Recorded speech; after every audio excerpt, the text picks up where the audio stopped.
Selamat datang Sobat Pembelajar dalam podcastku Pengetahuan dalam Genggamanku. Dalam episode kali ini saya akan ngobrol-ngobrol bareng sama rekan sejawat Ibu Sri Wahyuni. Saya panggil Mbak aja ya, karena masih 22 kayaknya, 22 gitu. Nah, apa topik kita kali ini? Kita akan membicarakan tentang huruf dalam bahasa Indonesia. Berbicara tentang huruf, berbicara dengan kalimat, ini adalah masalah bagi saya pribadi dan teman-teman yang ada.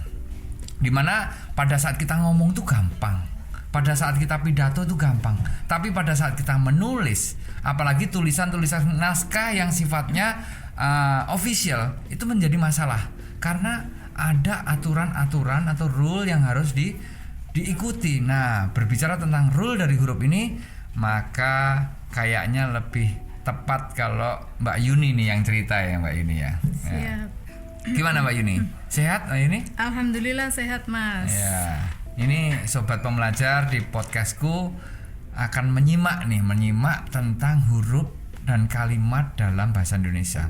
Pada saat kita mau membuat suatu kalimat, itu tentunya ada aturan ya, rule ya. Kira-kira ada nggak sih yang mengikat, rule atau aturan yang mengikat untuk pembuatan kalimat itu? Pastinya ada, Mas ya. Jadi gini, bahasa Indonesia itu kan bukan bahasa yang statis ya. Jadi bahasa Indonesia itu selalu berkembang dengan pesat sebagai dampak dari kemajuan ilmu pengetahuan dan teknologi. Ya, kemudian penggunaannya juga semakin luas, baik secara lisan maupun secara tertulis. Oleh karena itu, sangat diperlukan adanya sebuah pedoman yang menjadi panduan bagi pengguna bahasa Indonesia dari kalangan manapun ya, termasuk di pemerintahan, swasta maupun masyarakat secara umum. Nah, salah satu pedoman ini adalah yang disebut dengan pedoman umum ejaan bahasa Indonesia atau yang sering kita singkat dengan PUEB.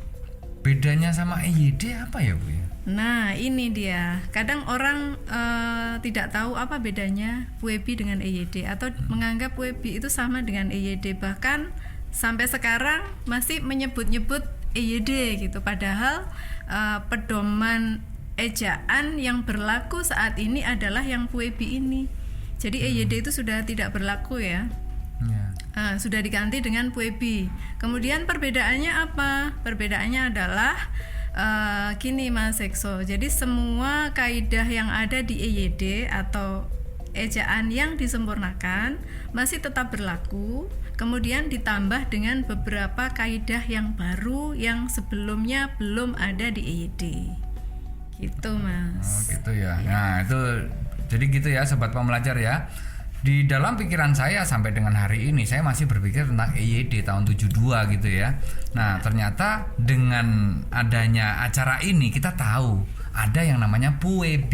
Yuk kita gali lebih dalam tentang PUEB ini, bagaimana penggunaan hurufnya, penggunaan apalagi yang mau diceritakan sama Mbak Yuni, kita kita gali lebih dalam supaya kita bisa tahu lebih banyak tentang PUEB ini, sehingga masalah yang kita alami dalam penulisan tadi bisa kita atasi. Nah, berbicara tentang PUEB, apa ini Mbak kira-kira yang terpenting dalam PUEB yang dibahas duluan itu? Oke, jadi PUEB ini membahas 4 ya Mas Ekso ya, 4 hal. 4 bagian yang dibahas dalam PUEB. Jadi kalau ngomong ejaan sebenarnya itu tidak hanya berhubungan dengan penulisan kata saja, tapi juga mulai dari pemakaian huruf. Jadi unsur yang paling kecil dari bahasa yaitu huruf. Kemudian yang lebih luas dari huruf adalah kata. Kumpulan dari huruf ya. Jadi penulisan kata. Kemudian berikutnya adalah pemakaian tanda baca. Ada titik, titik koma, tanda seru, tanda tanya, kurung, ya, kemudian garis miring itu juga diatur di dalam PUEB ini. Kemudian yang terakhir adalah penulisan unsur serapan.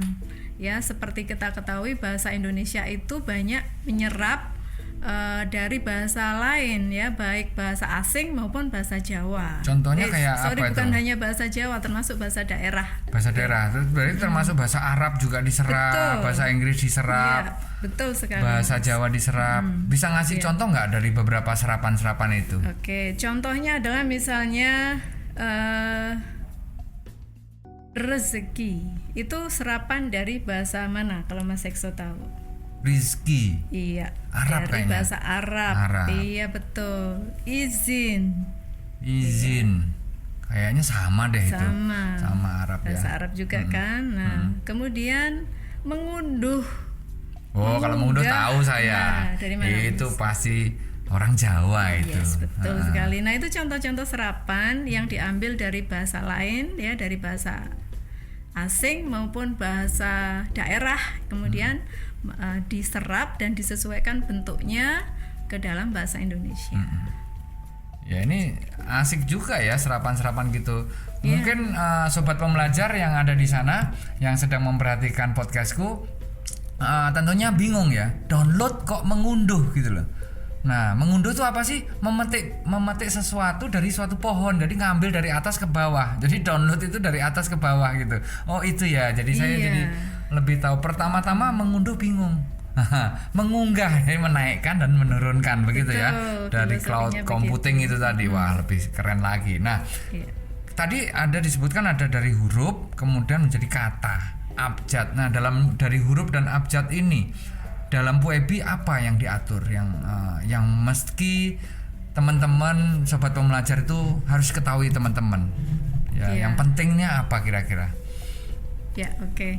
Jadi mulai dari pemakaian huruf ya sebagai unsur bahasa yang terkecil ya. Bahasa Indonesia itu mengenal 26 huruf. 26. Ya, mulai dari A sampai Z itu ya. Z, betul, Oke. itu 26 huruf.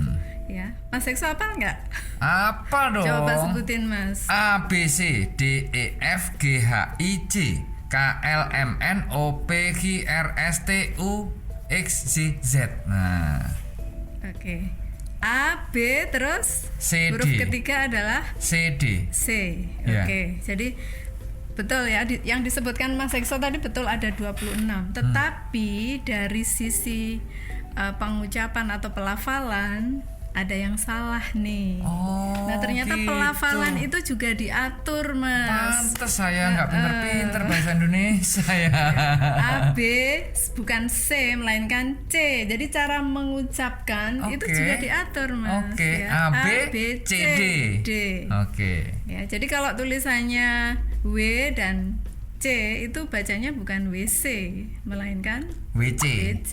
Oh. Harusnya ya. Jadi kalau saya ke WC gitu berarti sebenarnya kemana itu ya? Nah, itu kemana itu? Iya gitu ya.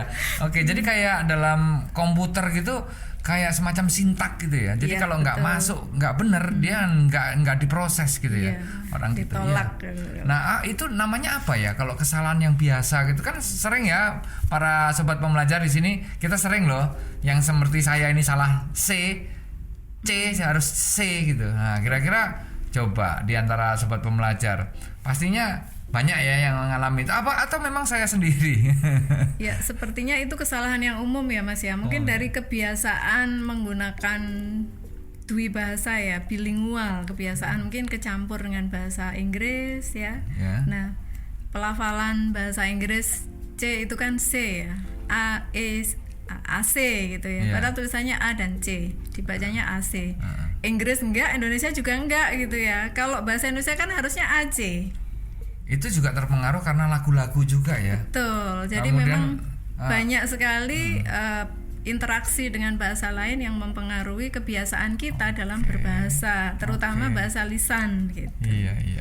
Ya. Nah, saya lanjutin tentang huruf ya, Mas ya. Siap. Nah, di antara 26 huruf tadi ada yang merupakan huruf vokal dan ada yang merupakan huruf konsonan. Konsonan. Ya, yang vokal ada A, I, U, E, O. Oke. Nah, kemudian yang konsonan adalah yang selain itu ya, berarti yang selain itu konsonan. Ya, 21 gitu ya. Betul, yang 21 konsonan. Nah, kemudian nah, untuk vokal tertentu itu tadi saya tadi menyebutkan di awal ya, ada penambahan diakritik gitu ya di puebi ini. Nah, diakritik itu adalah tanda tambahan ya yang diberikan pada satu vokal tertentu yang membedakan pengucapan dan membedakan arti dari kata tersebut. Misalnya nih, ada teras dan teras. Anak-anak bermain di teras. Ya. Nah, itu e-nya itu dikasih tanda diakritik namanya taling. Kalau bahasa Jawa hono coroko, Mas Ekso masih ingat waktu kita SD dulu ada pelajaran bahasa Jawa? Iya. Aksara Jawa ya. Dikasih centang di atas gitu ya. Dikasih tanda garis naik gitu ya, itu e. Garis naik ke kanan itu e. Kemudian kalau garis turun itu e. Iya, e.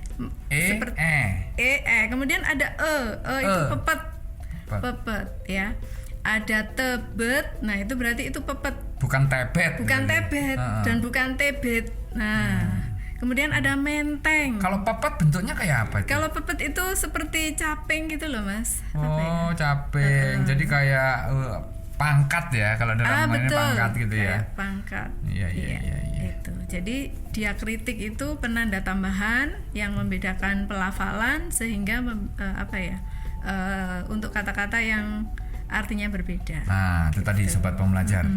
Kita dapat satu hal yang penting nih, diakritik. Ini saya baru tahu nih. Nah, gitu loh. Ada tanda miring ke atas kanan, apa tadi? E. Nah, kemudian miring ke bawah kiri gitu. E. Ya kan? Kemudian ada pepet. Apa itu bacanya? Nah, ini. Gitu. Pepet itu kemudian taling, E itu yang naik ke atas kemudian itu yang turun ke bawah. Oke. Contohnya ini Mas, sama-sama hurufnya sama 4 huruf ya. Terdiri dari huruf S, E, R, dan I. Tapi kalau dibaca seri dan seri itu artinya beda. Oh iya. Nah, contohnya gini, kami menonton film seri. Kemudian kalimat yang satu lagi, pertandingan itu berakhir seri. Artinya beda nggak? Oh, beda. Iya. Seri kan draw, kalau seri kan jagoan. Iya. Seri itu artinya sambung menyambung. Oh gitu ya. Gitu. Saya pikir seri. Kalau di Jawa itu ada namanya seri ini sopo gitu kan. Gitu ya. Oh, itu serinya James Bond gitu. Berarti jagonya siapa? Berarti pahlawannya gitu. Ya, hero-nya. Itu bahasa salah ya, bahasa Jawa ya. Ini pembahasannya dari bahasa Indonesia. Oke, sobat pembelajar, kita dapat diakritik. Ada E, ada E, ada apa tadi? E. Nah, dapat kan gitu. Supaya kita bisa dapat ilmu yang lebih dalam lagi, kita gali lagi sama Mbak Yuni ya. Apalagi Mbak kira-kira yang perlu kita ketahui sama sobat pembelajar supaya kita bisa menjadi lebih tahu tentang bahasa kita sendiri. Katanya kalau kita menghargai bahasa kita adalah menghargai bangsa kita adalah dengan menghargai bahasa itu. Ayo kita gali lagi ya. Baik Mas, masih berkaitan dengan huruf ya. Ada yang namanya huruf diftong. Diftong? Ya, diftong. Mas Seso pernah dengar? Pernah. Ya. Yang gabungan huruf A, U, A, I, A, E gitu kan? Yes, betul Mas. Gitu ya. Jadi di dalam bahasa Indonesia itu ada 4 Mas diftong atau gabungan huruf vokal ya. Jadi ada AI seperti pada kata pantai, santai, pandai, ramai. Oke. Ya. Diftong ada AI. Kemudian yang kedua adalah AU. Seperti pada kata pantau, kerbau, pulau. Apa lagi Mas? Apa ya? Aduh, perahu nggak bisa ya? Ya itu bahasa Jawa ya. Oh, bahasa Jawa ya. Nah kalau yang letaknya di depan nih, AU yang letaknya di depan misalnya tahu saya. Apa tuh? Kepulauan. Yes, kepulauan itu di tengah. Pulau. Iya betul siap. ya, pulau. Kemudian galau. Galau. Masa Nah, lagi ini galau bagi nggak? pemirsa yang suka galau-galau, daripada galau kita lebih baik belajar bahasa Indonesia aja. No time for galau. Gitu. Kita belajar huruf. Iya. A, I sudah, A, U sudah. Satu lagi apa? Dua lagi. Dua lagi. Yang ketiga adalah EI. EI. EI ya, seperti pada kata survei. Oh, Nah, survei. ini yang kesalahan yang mungkin sering banget kita buat ya teman-teman ya. Kalau kita sedang melakukan survei, kemudian kita membagikan kuesioner, kita tulis di situ survei dengan menggunakan huruf Y. Padahal itu tidak tepat. Jadi yang tepat adalah survei itu ditulis dengan EI, ya, diftong EI, survei. Kalau survei dengan survei dengan huruf akhir Y itu masih bahasa Inggris, gitu. Nah, kemudian diftong yang keempat adalah OI. OI. Misalnya Amboy. pada kata amboy, Asik. boykot. Nah, boykot ya. Boykot. Boykot. Oh, ya. Boyband. Boyband. Enggak ya, itu ya. Itu dua kata yang berbeda ya. Dua kata yang berbeda, Mas. Jadi, ya. Jadi 4 itu ya, Mas Ekso ya. Kalau sotoy gitu enggak, bukan bahasa Indonesia ini. Bukan bahasa Indonesia ya, itu bahasa gaul, slang ya, bahasa gaul ya. betul. Nah, itu dia sobat pembelajar. Ada, jangan sotoy lu, nah gitu kan. Oh, itu bahasa slang nggak bagus itu ya. Iya, Oke, keren ini ya, Mbak. Apalagi Mbak setelah kita tadi tahu apa diakritik, kita tahu diftong, kita penggunaan huruf. Ternyata seru juga belajar bahasa ini ya. Iya. Menarik kan Mas ya? Asik jadi, nih. makin Aduh. kita belajar ternyata makin menarik ya. Iya, oke. Dan ini belajarnya nggak serius amat. Ini belajarnya santai, bisa ngobrol-ngobrol, tapi dapat gitu, dapat banget. Nah, oke, Mbak Yuni. Selain ke hal yang tadi, penggunaan huruf apa lagi yang perlu kita tahu gitu? Ya, jadi selain gabungan vokal yang disebut diftong, juga ada gabungan dari huruf konsonan. Konsonan. Yang banyak juga dipakai dalam kata-kata bahasa Indonesia. Misalnya KH pada kata khusus. Khalayak. Khusus ada dua konsonan yang berurutan ya, ada K dan H. Kabar. Kalau kabar itu nggak pakai H Mas Ekso. Gitu ya. K aja ya. Kabar, KABAR. Kemudian KABAR gitu. nah, berarti itu serapan berarti ya? Ya, betul. Okay. Kalau gabungan konsonan yang kedua adalah huruf eng. Atau N dan G ya. N dan G. Loh, misalnya E-nya dapat dari mana itu? Kok jadi eng? Nah, itu saya juga kurang tahu kenapa kok bisa diucapin eng ya, padahal kan N dan G ya. Iya, itu konsonan sama konsonan nggak bisa hidup tanpa vokal. Makanya bunyinya tambahin E. Kenapa nggak A atau I atau U? Seru ya. Tapi itu nanti pembahasan yang lain lah pemirsa. Ya, itu lain apa kali namanya? ya. Iya, lain kali. Sobat pembelajar. Yang penting eng. Oke, eng. Contohnya misalnya apa? pada kata bangun. Bangun. Oh, Kan ada kata eng, ada sengo ya. Sengo itu nasal ya. Jadi dia menggunakan suara hidung. Ya, nasal. Menggunakan suara hidung. Senang. Ada engnya ya. Nah, NG ya. kemudian sungai. Itu nasal atau itu? Kan ada dengungnya juga. Sungai. Iya. Gitu. Jadi gitu. dengung atau nasal itu sama Mas. Jadi menggunakan sebagian itu kan keluar dari hidung ya. Kalau hidungnya ditutup bisa nggak bunyi Mas? Nggak bisa. Tak bisa. Iya, itu makanya disebut sungai. nasal. Bangun. Oh iya. Bangau. Iya. Bungkus. Bungkus. Bunga. Oke. Yang ketiga ada NY. Misalnya pada kata banyak. Oke. Ya, nyata. Nyata banyak. Nah, kalau yang di belakang saya belum menemukan nih, nggak ada NY yang letaknya di belakang itu. Ada DKNY. Oh ya betul juga ya. Tapi singkatan ya? Oh iya, singkatan apa ya? itu singkatannya, Mas? Apa ya? Itu kayaknya merek deh. Kayaknya merek tapi seru lah itu. Merek apa tuh? Merek baju atau? Iya. Ya. Kayaknya saya sering lihat di iklan-iklan itu ya. Kalau ibu-ibu biasanya gitu. Tapi ini bukan bermaksud membicarakan merek, tapi ini kita ngomong NY dalam bahasa Indonesia. Nyonya. Oh iya, nyanyi. Oke. Betul. Nyonyo. Enggak ya? Nyai. Nyai, oke. Terus yang keempat, yang terakhir itu ada SY. Jadi gabungan konsonan SY. Syarat. Syal. Musyawarah. Oke. Ya. Apalagi ya? Jadi kalau diftong tadi ada 4. Musyrik. Betul. Oke, bisa ya. Musyrik. Apalagi Mas? Apalagi ya? Habis saya sedikit ya. saya perbendaharaan saya tentang apa namanya SY, KH, kemudian NG dan apa namanya yang terakhir tadi NY. Itu sedikit perbendaharaan. Memang sedikit ya di dalam bahasa Indonesia. Sedikit. Okay. Jadi kalau untuk KH itu biasanya kata-kata yang serapan ya, banyaknya dari bahasa Arab. Oke.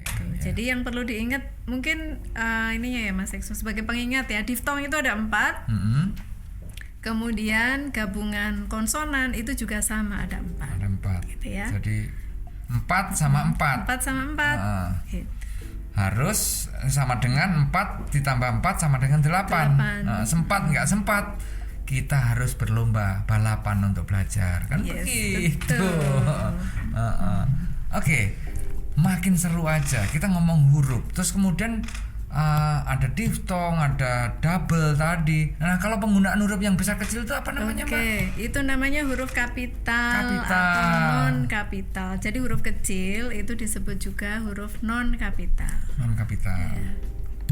Ini juga ada aturannya loh Mas Ekso. Masa? Betul. Kapan kita menggunakan huruf kapital, kapan nggak boleh menggunakan huruf kapital. Oh gitu. Gitu.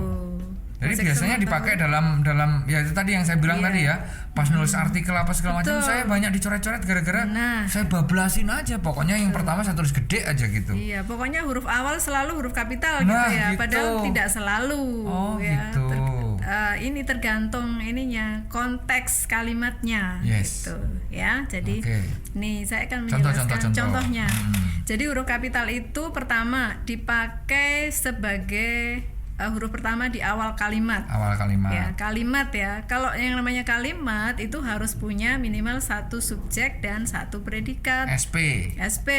Kalau OK-nya? O dan K itu tentatif. Ya, jadi kalau kalimat itu predikatnya kata kerja aktif transitif, baru muncul O di belakangnya.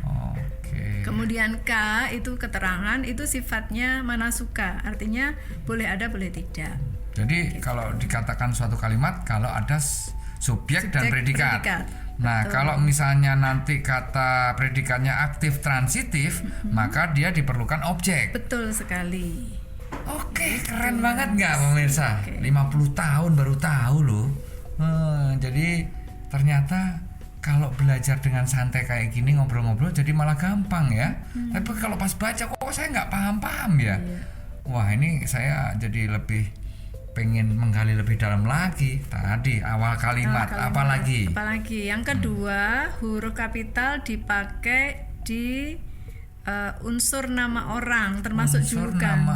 Iya, jadi setiap unsur nama orang itu huruf awalnya adalah huruf kapital. Kenapa harus ada kata-kata unsur, bukan nama orang begitu? Karena nama orang itu kan biasanya tidak hanya satu kata itu Mas. Agus Hekso Pramudiono itu ada 3 unsur berarti. Gitu. Unsur pertama Agus, unsur kedua Hekso. Berarti unsur ketiga Pramudiono. Ada A, H dan P. Nah, 3 ini harus ditulis dengan huruf kapital gitu. Itu yang dimaksud. Tapi kalau sarjana ekonomi itu kan 2 unsur juga. Sarjana ekonomi 2 unsur. Itu penulisannya besar. Penulisannya SE-nya besar, S-nya besar, E-nya besar. Oke. Kemudian antara S dengan E itu harus ada tanda bacanya. Oh gitu. Iya. Titik apa koma? Tanda bacanya titik. Gitu. Sering ya kita membaca nama kita terus di belakangnya ada gelar bablas aja gitu. Iya, Harusnya ada juga. S titik E titik gitu. Ya, jadi setiap unsur singkatan pada gelar itu diberi tanda titik. Begitu juga dengan singkatan pada nama orang. Misalnya Agus Hekso Pramudiono, misalnya A-nya mau disingkat, ya, Agusnya disingkat menjadi A, maka pada huruf A harus diberi tanda titik, gitu Mas. Tapi masalah tanda baca nanti kita bahas di kesempatan berikutnya ya. Sekarang kita lanjutkan huruf kapital. Huruf kapital. Huruf kapital. Yes. Sebentar, sebelum dilanjutkan, dipakai di awal kalimat, kemudian di depan unsur kata nama, kemudian apa lagi? Nah, kemudian yang ketiga adalah dipakai pada awal kalimat dalam petikan langsung. Kalau misalnya dalam buku cerita ya, paragraf cerita, kemudian ada petikan langsung yang menggunakan tanda petik. Nah, berarti kutipan yang ada di dalam tanda petik itu diawali dengan huruf kapital. Oke. Gitu, Jadi menurut Johannes, gitu kan, Mas Anes gitu. Yeah. Pusdiklat kau adalah, nah maka di depannya P itu ada di Kapital. kasih tanda petik dulu baru P-nya besar ya gitu ya. Tapi kalau misalnya menurut Mas Yohanes pusdiklat itu nggak dikasih petik maka P-nya bisa kecil gitu. Oke, gitu pemirsa, luar biasa kan.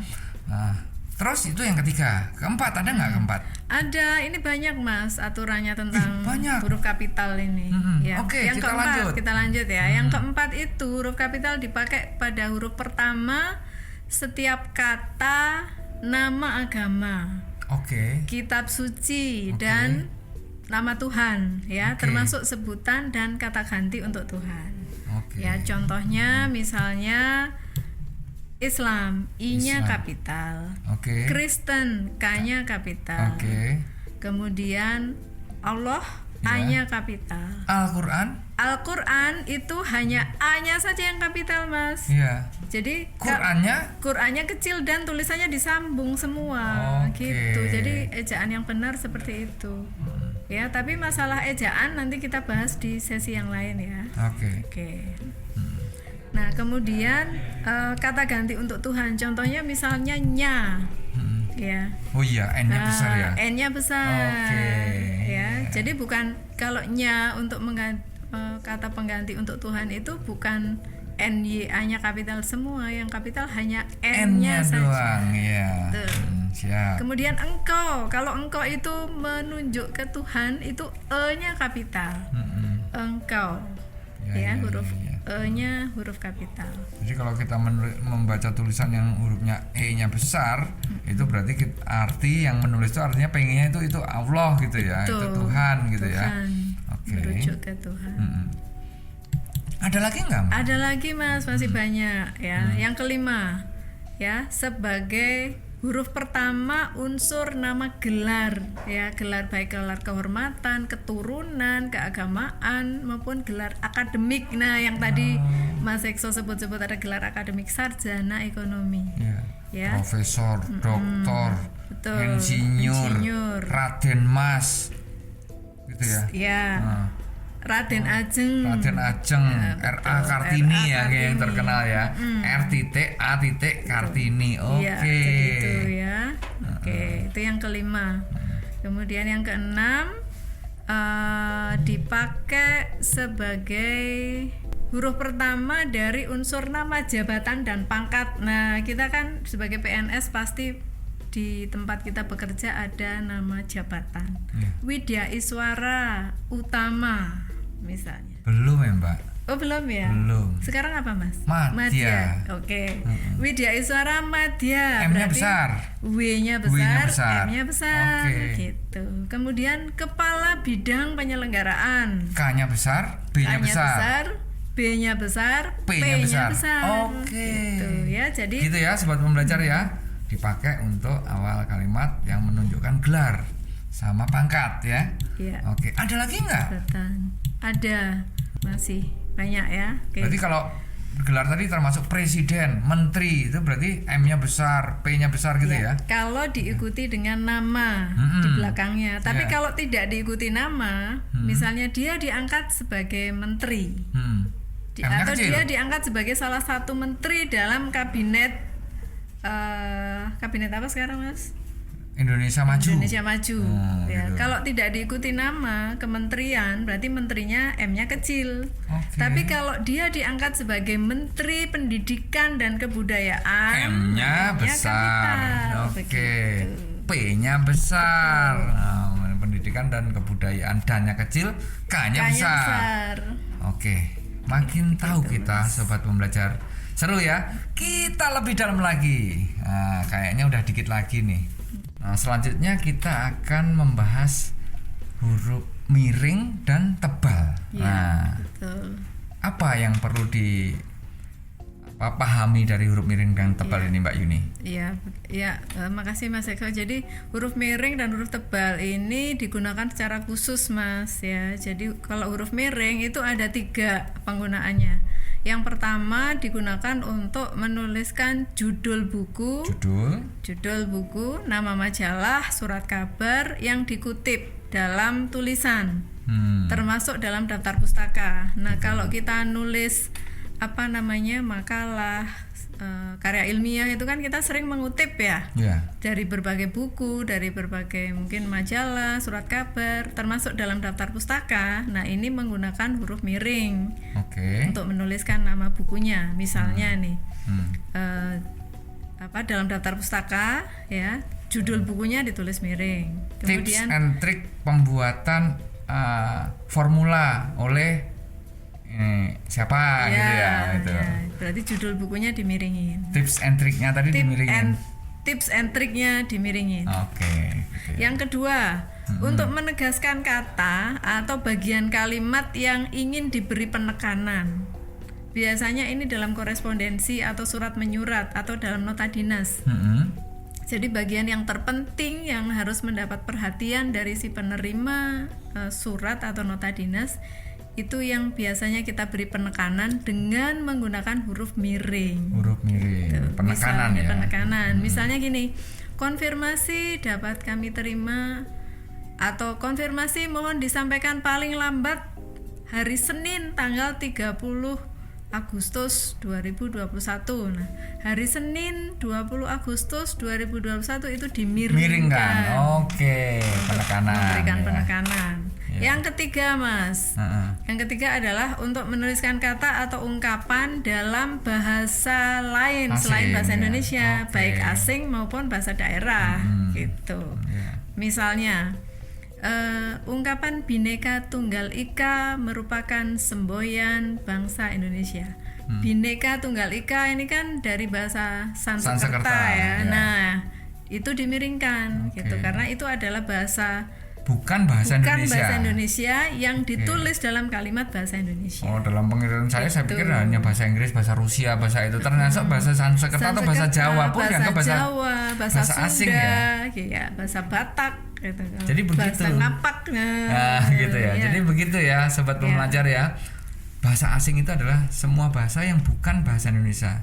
Walaupun itu sudah orang Jawa ini Indonesia, tapi tetap bahasa Jawa, bahasa Ngapak harus inyonge, nah itu tanda petik miring gitu ya. Kalau itu bukan bahasa Indonesia. Sekarang yang terakhir, Mas. Terakhir. Tentang huruf tebal. Nah, kapan ini digunakan huruf tebal? Ada 2. Yang pertama adalah untuk menegaskan bagian tulisan tadi yang sudah ditulis miring. Tadi kan sebelumnya untuk menegaskan bagian kalimat yang ingin diberi penekanan atau yang penting kan ditulis miring. Nah, sekarang ini yang aturan baru, ini yang di PUEBI yang sebelumnya belum ada di EYD, ternyata setelah dimiringkan ditebalkan gitu. Jadi satu miring tebal apa beda? Jadi satu. Jadi yang sudah dimiringin tadi diberi penekanan lagi dengan ditebalkan gitu. Jadi kalau tadi misalnya dalam surat konfirmasi mohon disampaikan paling lambat hari Senin tanggal 30 Agustus 2021, tadi sudah dimiringkan, sekarang ditambahin dengan ditebalkan begitu. Jadi penekanannya double, miring dan tebal. Nah, kalau mau miring saja boleh. Kemudian kalau mau miring dan tebal juga lebih bagus, sehingga kan lebih kelihatan ya cetakan. Kalau miring kan hurufnya tipis ya.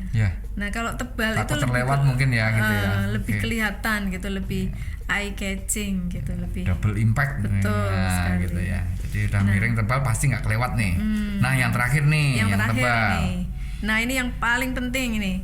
Kalau kita menyusun karya tulis ya, biasanya bagian paling awal itu paling atas kan ada bab dan judul bab. Bab 1 pendahuluan itu ditebalkan. Kemudian subbab ya ya, misalnya latar belakang masalah itu ditebalkan. Gitu. Kemudian sub-subbab di bawahnya 1.1 ditebalkan lagi gitu. Jadi itu penggunaan huruf tebal hanya 2 itu, Mas. Yang pertama untuk memberikan penekanan pada bagian kalimat yang sudah dimiringkan. Yang kedua untuk menuliskan judul, bab dan subbab dalam buku atau dalam karya tulis yang lain.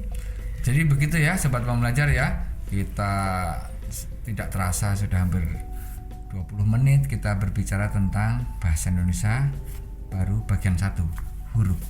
Nanti kita akan ketemu di bagian-bagian lain tentang kalimat, tentang kaidah-kaidah yang lain yang tentunya akan melengkapi khasanah pembelajaran kita melalui podcast ini dengan Mbak Yuni dalam episode-episode yang akan datang.